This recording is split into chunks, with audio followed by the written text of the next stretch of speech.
Star Wars Galaxy of Heroes video with Fat Phil, and today I want to give you guys the first 10 relics you should have in your roster.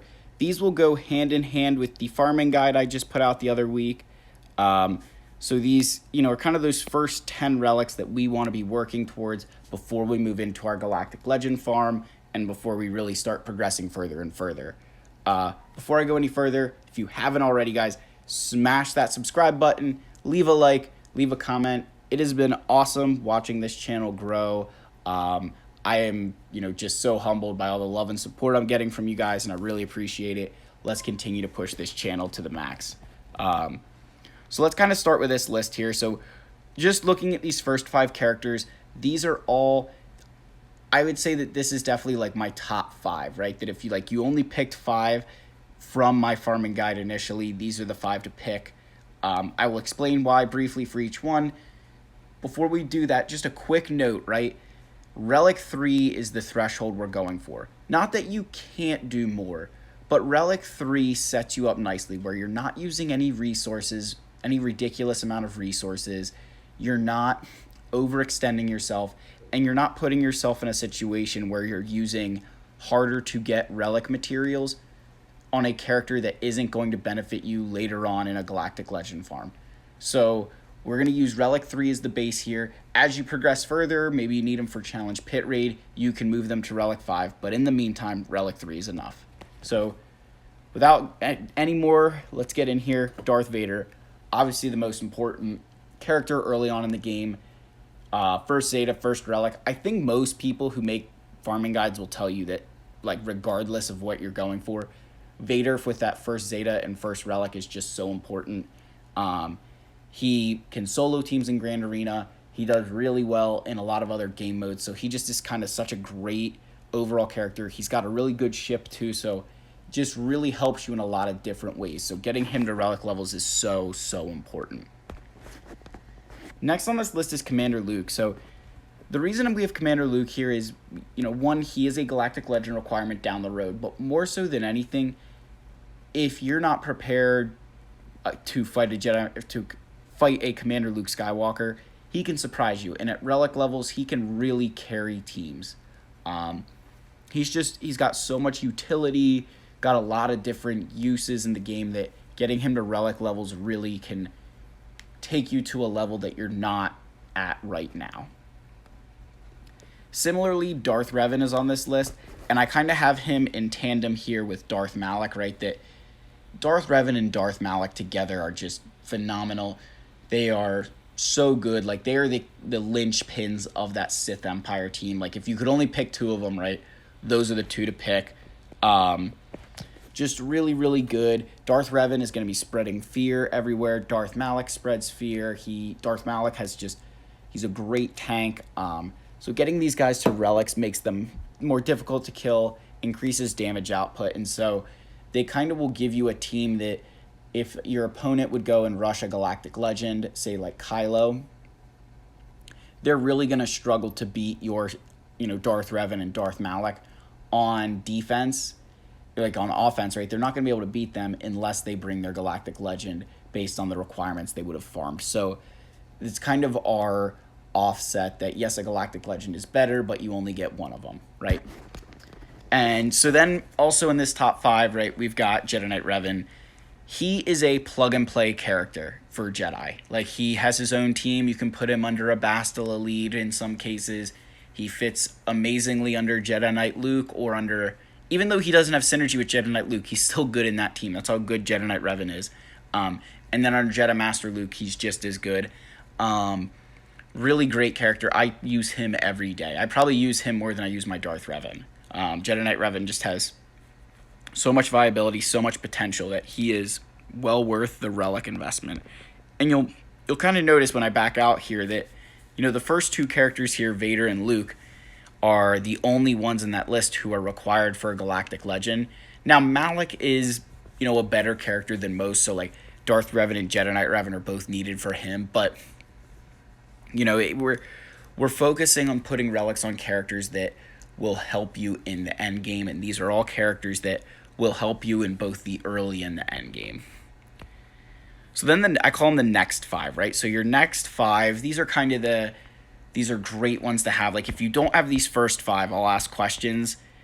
I'll ask a lot of questions. These next 5 are, hey, these are really great. They will help you. But if you don't have them, I'm not going to bash you, right? So let's get in here. Let's look at Han Solo. So Han Solo is a pilot for the Millennium Falcon. He slots in with that Commander Luke team. Just at Relics, he really, his damage output increases. He's getting faster, more crit chance. He just, obviously Relics improve every single character. Han combined with Commander Luke just makes that team a lot better with those two. All the counter chance and things, they just really, really turn into a great team. So we've got Bastila Shan Fallen here. Again, she's part of that Sith Empire team. If you only had 3 of the Sith Empire, it's Darth Revan, Darth Malak, and Bastila Shan Fallen. Those 3 are kind of the linchpins of that. Like, I know I said Malak and Darth Revan are the linchpins, and Bastila is kind of the, rope that ties those 2 together, right? That, like, she's not quite as important as maybe Malak and Revan at Relic levels, but she's still amazing at Relics, gives her additional survivability, which just makes the entire team better. Jedi Knight Anakin. So Jedi Knight Anakin is where Jedi Knight Revan is the plug and play for just Jedi, Jedi Knight Anakin is plug and play across both the Galactic Republic and Jedi. You can put him in a Padme team, a Jedi Master Kenobi team, any team you can think of with Jedi or Galactic Republic, he slots in really, really well. In GAC at the highest level, you'll see everybody uses him with Qui-Gon Jinn.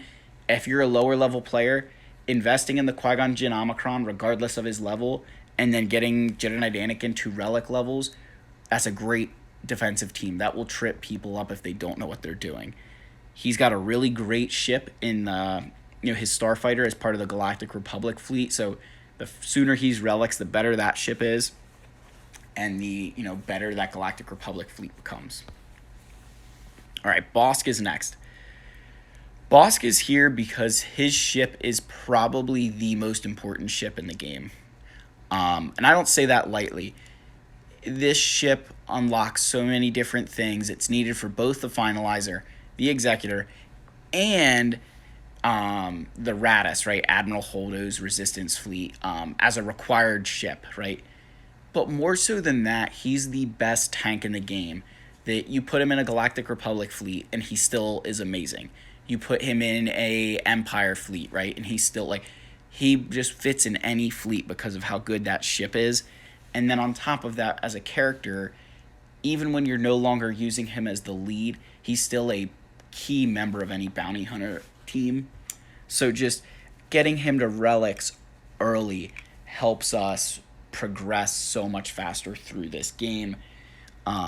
He is a longer term farm, but he's one of those characters that as soon as we get him, we want to get him to Relics. He's just that important. And then finally, rounding out our 10 is Boba Fett. Boba also has a great ship.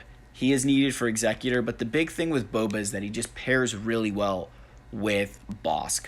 Boba can ignore taunt. He's applying AoE with ability block.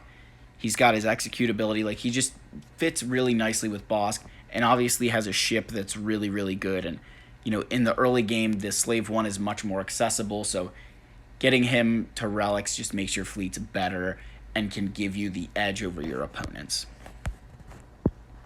So those are the 10, first Relics, right? But I recognize that with any guide, I feel that I'm not doing you guys justice if I don't give you some other additional options, some leeway, or give you, another opinion. So I'm going to go to my first out list. So this list are kind of characters that you can make a case for depending on the order you're going in, right, that you could Relic these characters. So we got Jango Fett in here. Jango Fett is low-key one of the most important characters in the game.